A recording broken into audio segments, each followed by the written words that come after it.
synchronous motor drive. So what do you know by synchronous motor? It's a motor running at synchronous speed. What is an induction motor? It is a motor running at asynchronous speed, that is below the synchronous speed. So today's what we are going to see is that we'll see introduction to synchronous motor, adjustable frequency drives, controlled current operation, self-controlled motor and separately controlled motor, and closed loop operation of synchronous motor drives. So first, we'll see what is the meaning of the word synchronous. Synchronous means occurring or existing or having the same period or having the same phase. Here, since our motor runs always at synchronous speed, that is ns is equal to 120 f by p, we call it as a synchronous motor. So synchronous motor usually consists of a stator and a rotor. A stator is a three-phase stator winding which are 120-degree displaced. What about the rotor? The rotor can be a salient type or non-salient type or permanent magnet rotor, and you have many types in that. Now we'll see the classifications of synchronous motor. So based on the rotor construction, the synchronous motor is classified into wound field synchronous motor, permanent magnet synchronous motor, reluctant synchronous motor. So first we'll see about each and every type one by one in detail.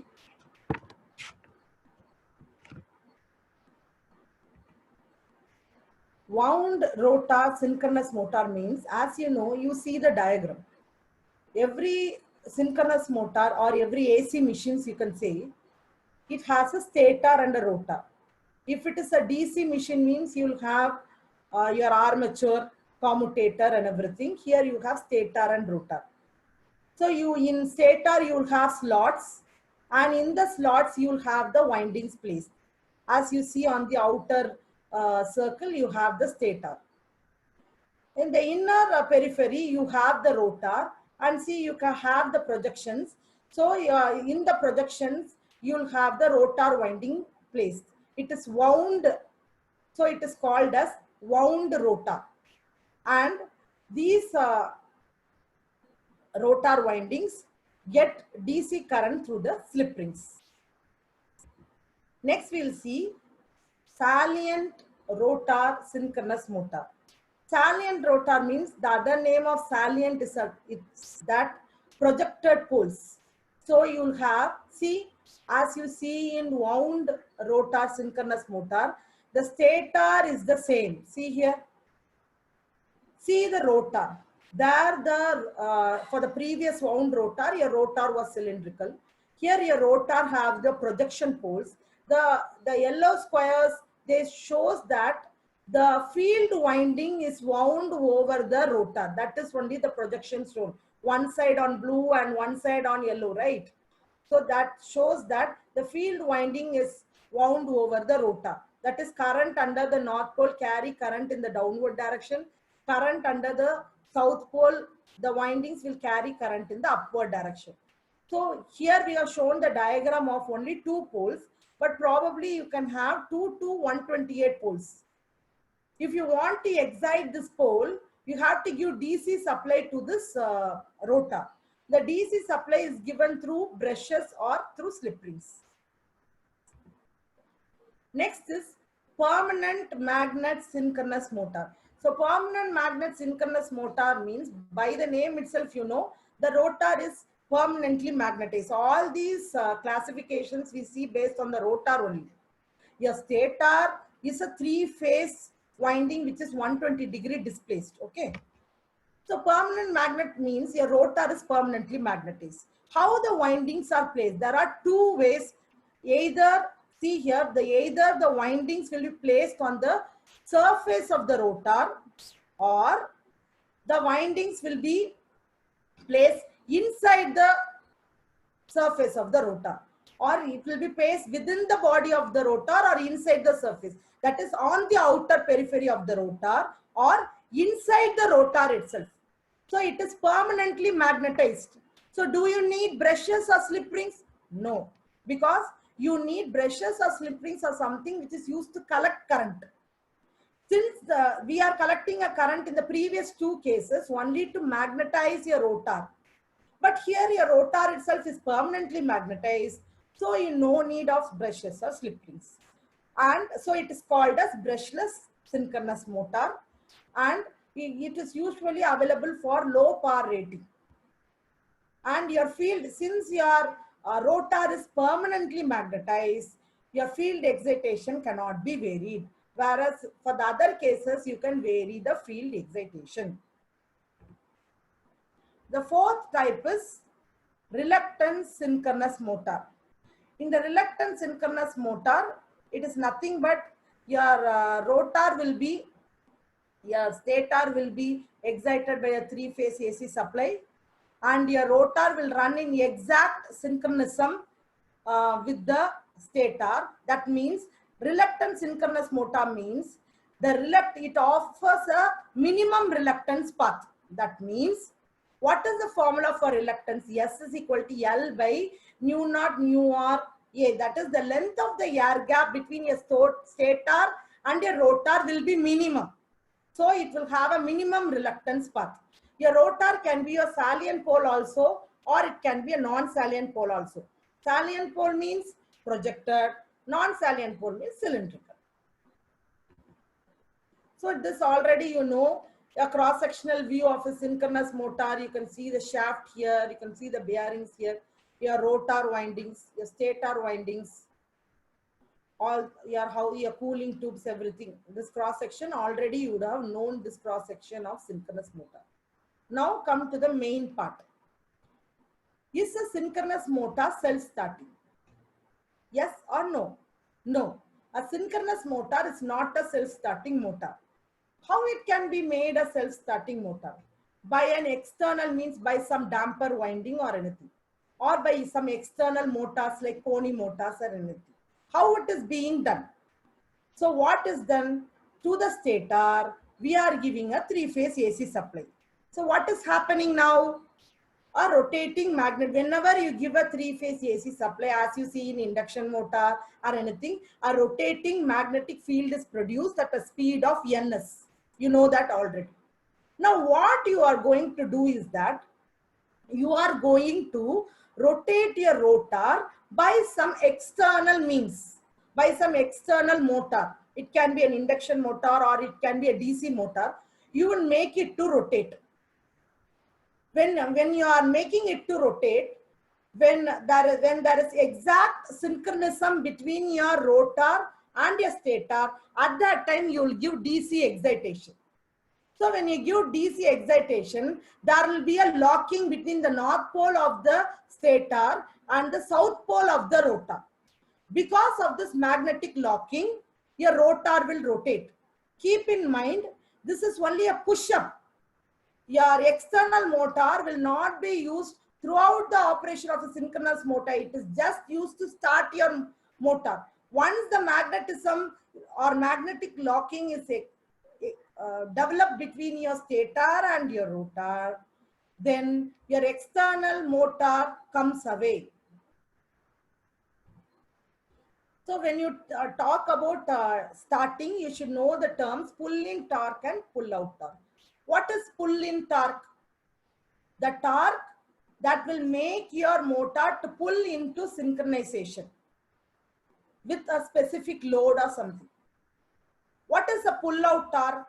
The torque which is making the rotor to pull away from synchronization. That is only pull-out torque. Now we are talking about synchronous motor drive today. So already you know what is a drive. You have a supply, you have a power electronic device, you have any motor, and you have a mechanical load, correct? So when here, as far as we have seen about DC motor drive, that is separately excited DC motor drive, then induction motor drive. Then today we are going to see synchronous motor drive. So what we are going to do, actually, the control of the synchronous motor is done by a power electronic device in order to manage your mechanical loads, that is your pumping application, your fan application, your drive application, sorry, your crane application, anything. For that, you're going to control your synchronous motor by means of power electronic device. So how your synchronous motor is being controlled, how the speed of the synchronous motor, before when we are dealing with induction motor, we saw different types of speed control. What are they? That is stator voltage control, rotor voltage control, stator side control. We were seeing many things. But in synchronous motor, you know, always NS is equal to 120 F by P. So your speed is mainly controlled by controlling your frequency.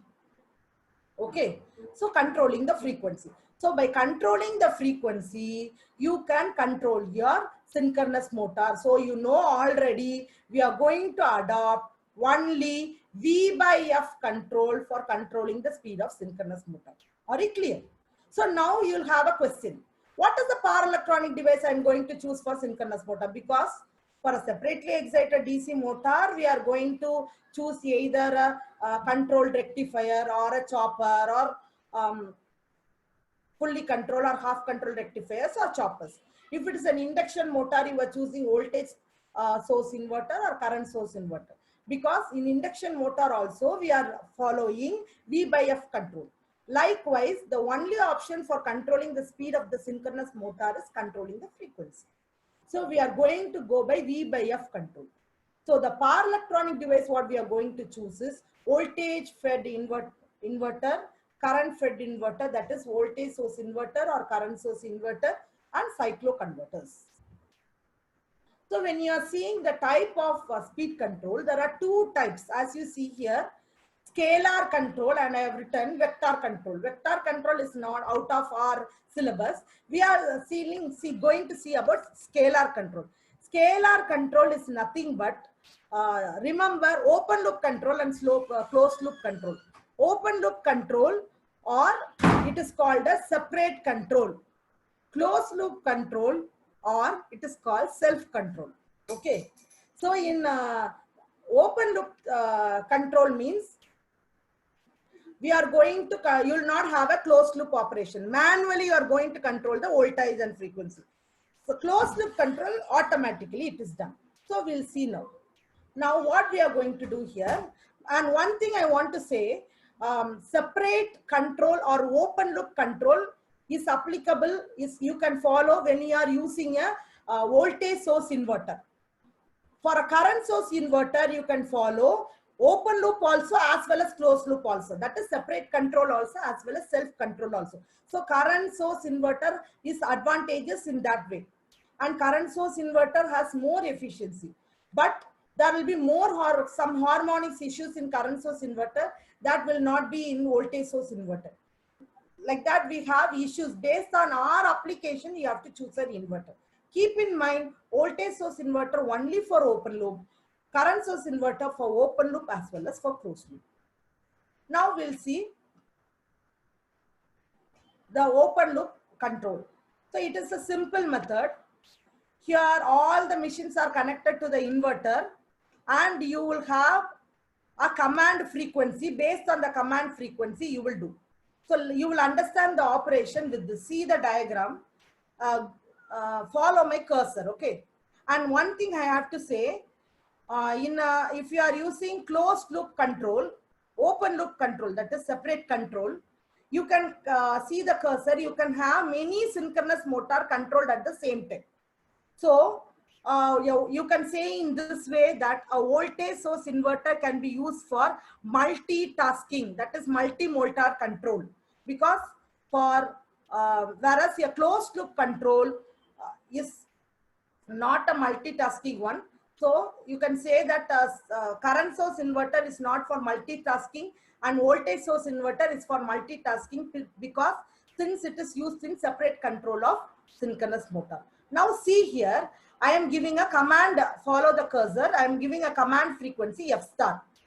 It is going to a delayed circuit, and that frequency is processed and you are getting the output frequency. That frequency only is given to the voltage source inverter. Based on this frequency only, your output synchronous motor speed is controlled, because ns is directly proportional to f. So whatever speed we need, that speed is given as f star, and it is processed, because frequency as such, it is processed and it is given us. And based on this frequency, a speed of the synchronous motor is controlled. Now, what is the other? Because we are going for V by F control. When you are varying the frequency, your voltage should be constant. So, and what usually in V by F control, how it is followed, the speed control is followed means, remember I gave the same graph in the previous class slide, you can go through that. Have in mind the base speed. Below this base speed, the voltage is varied. Above the base speed, the frequency is varied. Okay, below the base speed and above the base speed, all the speed V by F is constant. Below the base speed, the voltage is varied to maintain your V by F constant. Above the base speed, the frequency is varied to maintain your V by F constant. So based on, we don't know what speed is here.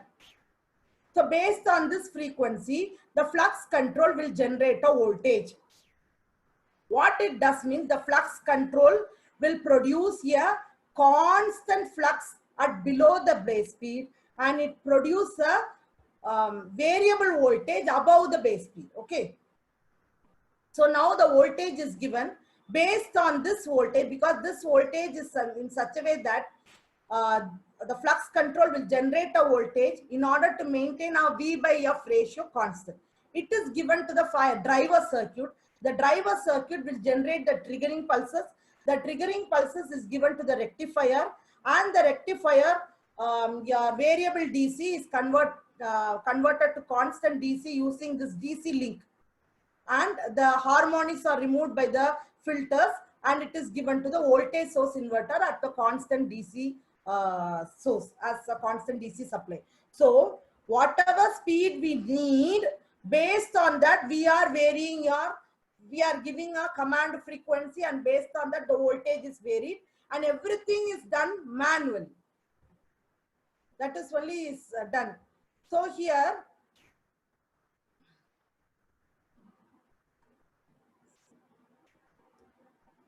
so in motor speed, your in a variable frequency drive, your harmonics are usually negligible. So only they are using for V by F control. Okay. And you will have accurate speed control when you are using V by F control.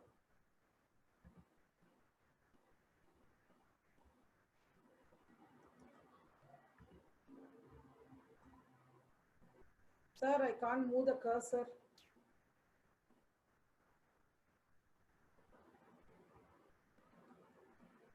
Okay, thank you, sir.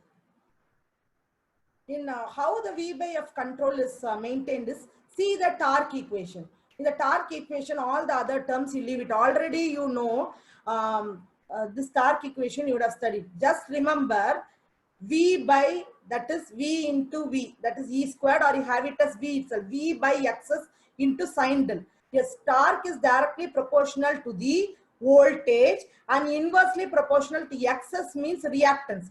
X is equal to 2 pi F. So obviously it's proportional to frequency. So torque is directly proportional to the V by F control. So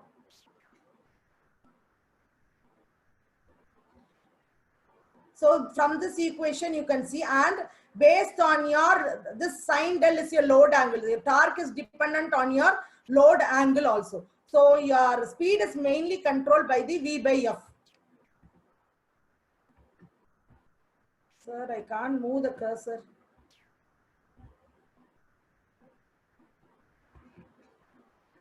Sir, cursor not moving.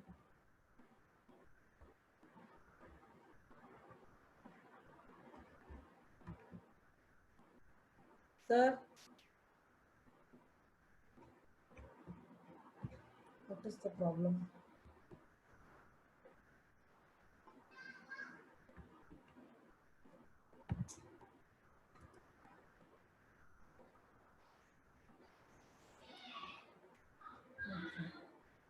So that only is given in this slide. See here, your E by Xs is constant.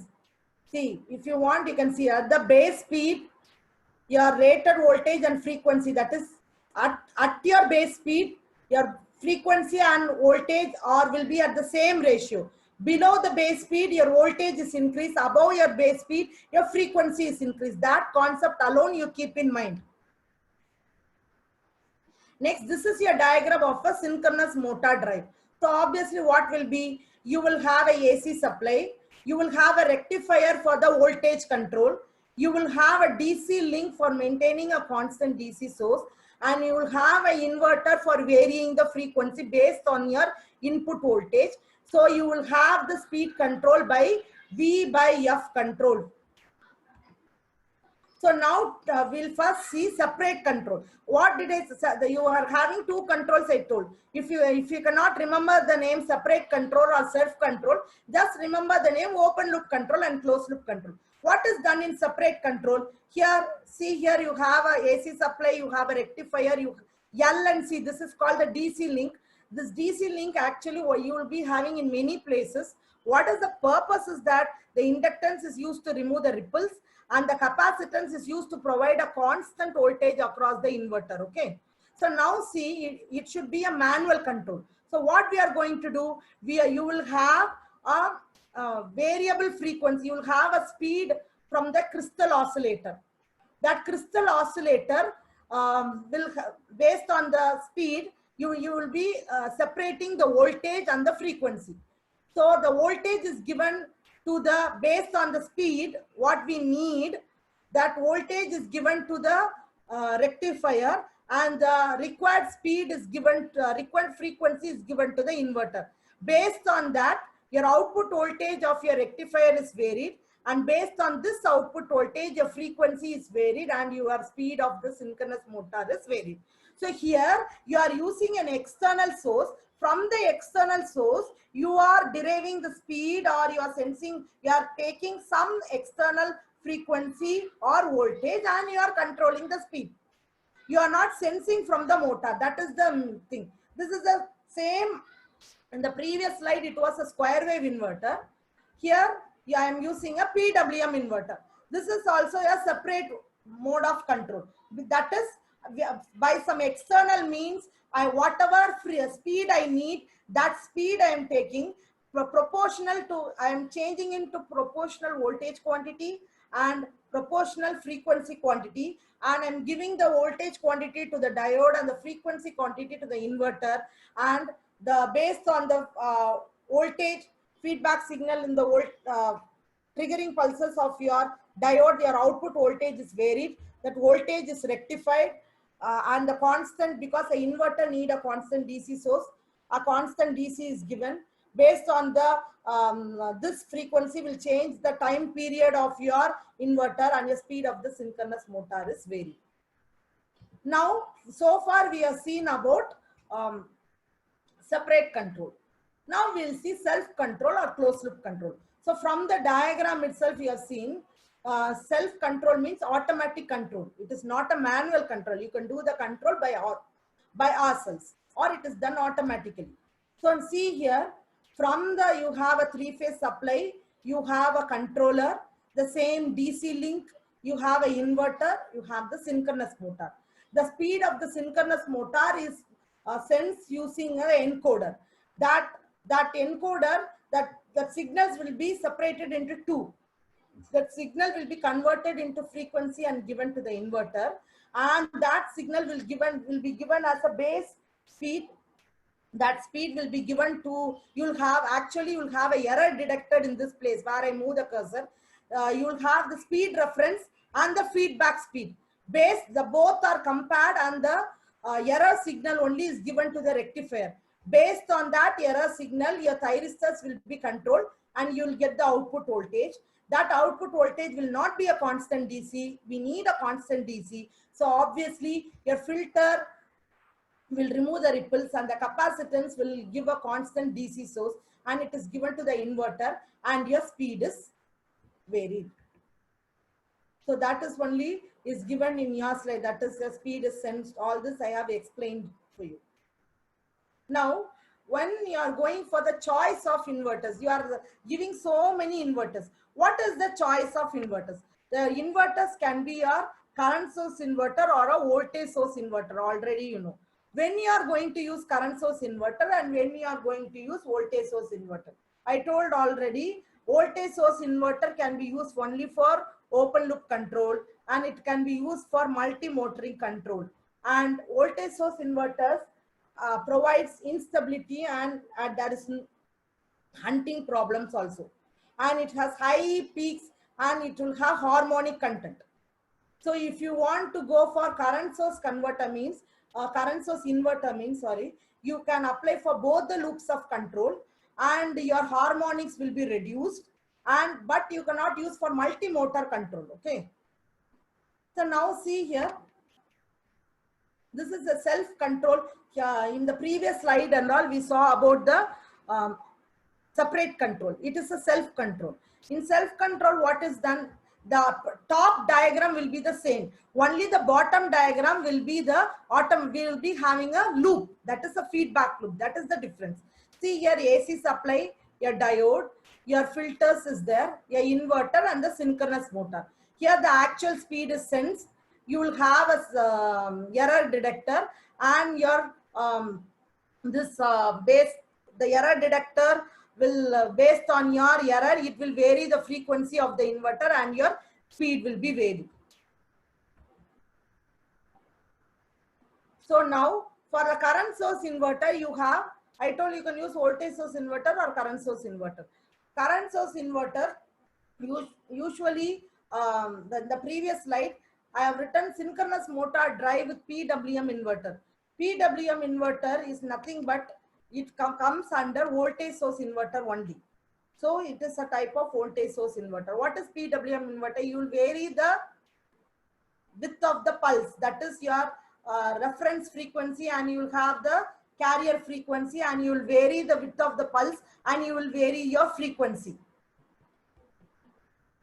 Under current source inverter fed synchronous motor drive, we have two current source inverter, that is load commutated current source inverter, force commutated current source inverter. Load commutated means already you know the other name of load commutated is commutatorless motor. That is a commutation, it doesn't need an external circuit for commutation. You are by making a synchronous motor, by exciting it under over condition and with leading power factor, you can have load commutator current source inverter drives. Force commutated current source inverter drives will have commutating. See here, you have AC supply, you have rectifier. Since it's a current source inverter, you will have an inductance, because here this is voltage. This inductance will provide a constant current source to this inverter.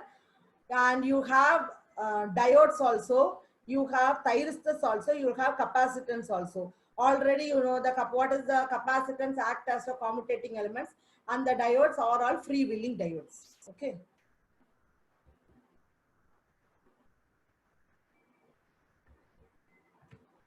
Next we'll go for cycloconverter fed synchronous motor drive. Cycloconverter fed synchronous motor drive means in the place of the, you are having, if it is a voltage source inverter or a current source inverter, you are having a rectifier, then a DC link, then an inverter, synchronous motor and a feedback loop.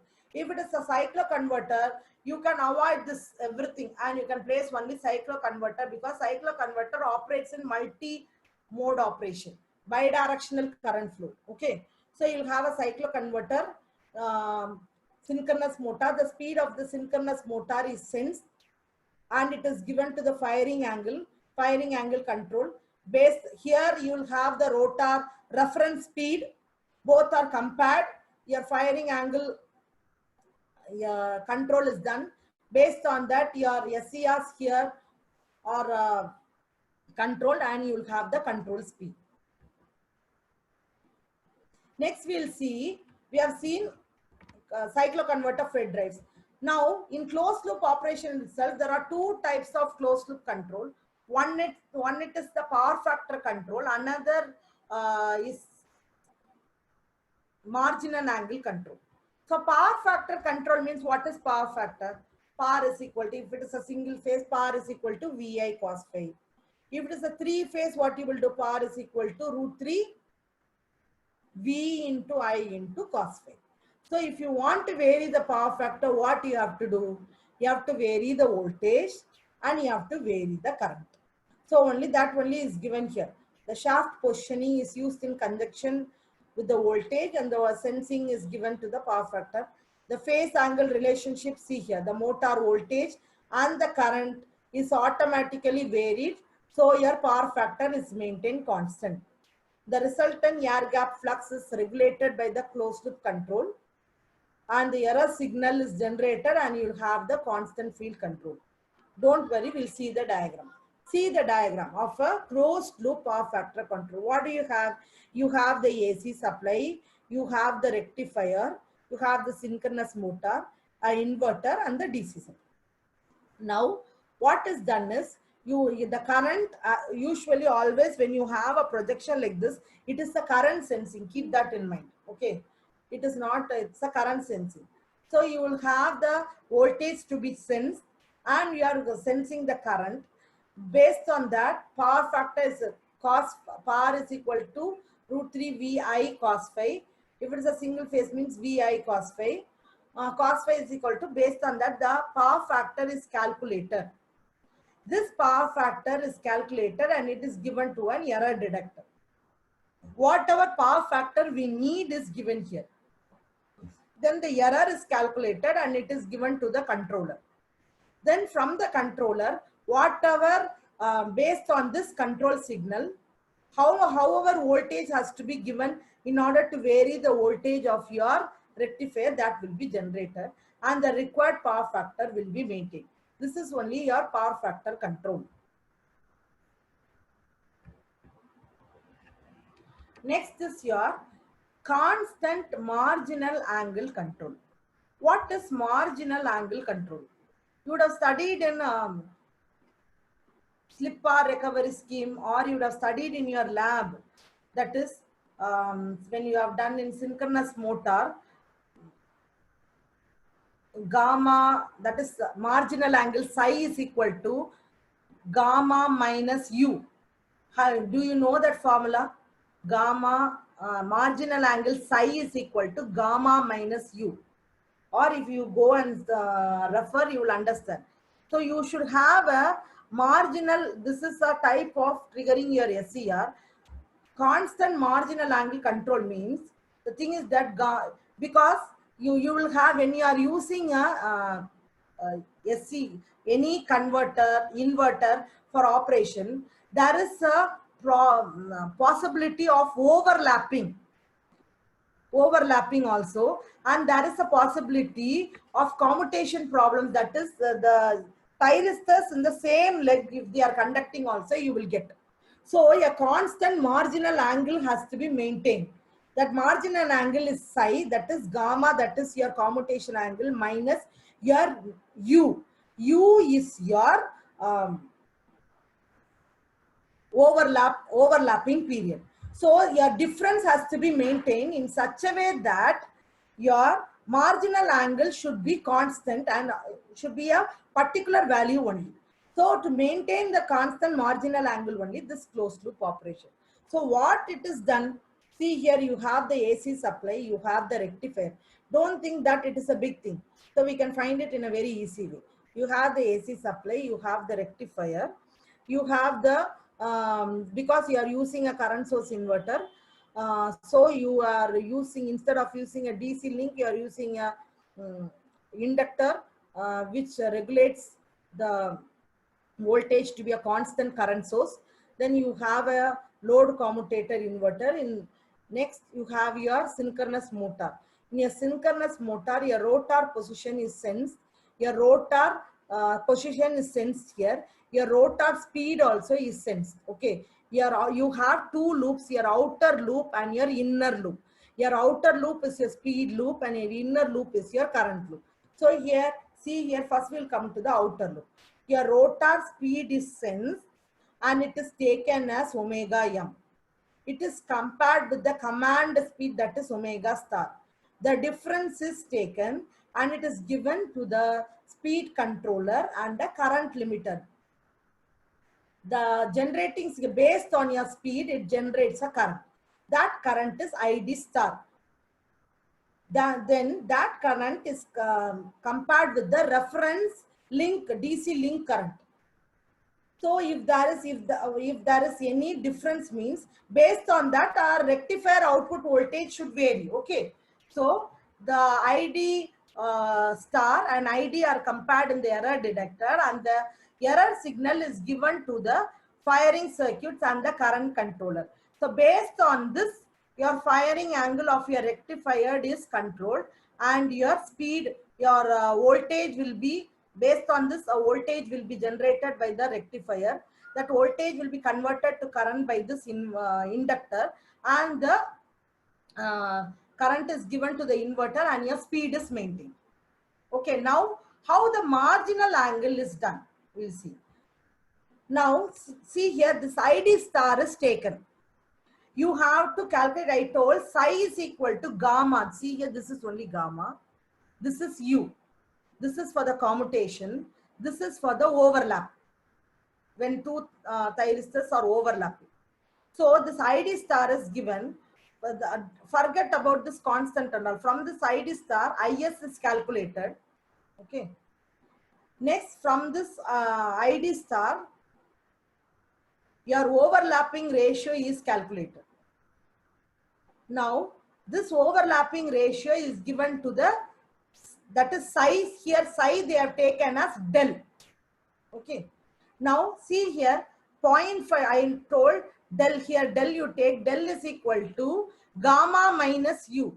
So whatever overlapping angle based on this current, that angle is generated, that is, or the time period is generated as 0.5 U, because we are giving current as, all these are controllers only, 0.5 U, and your gamma is added. So based on this, an angle is generated. Now you have an angle here, you have the stator current here, you have the magnetizing current here. For these currents, you will have the resultant vector. So resultant vector, how you will calculate for a parallelogram, a square plus b square plus 2ab into sine of the angle between them. So the resultant vector is calculated, and the resultant value IF star is generated. Now this flux, now what we have to do, we have to calculate del.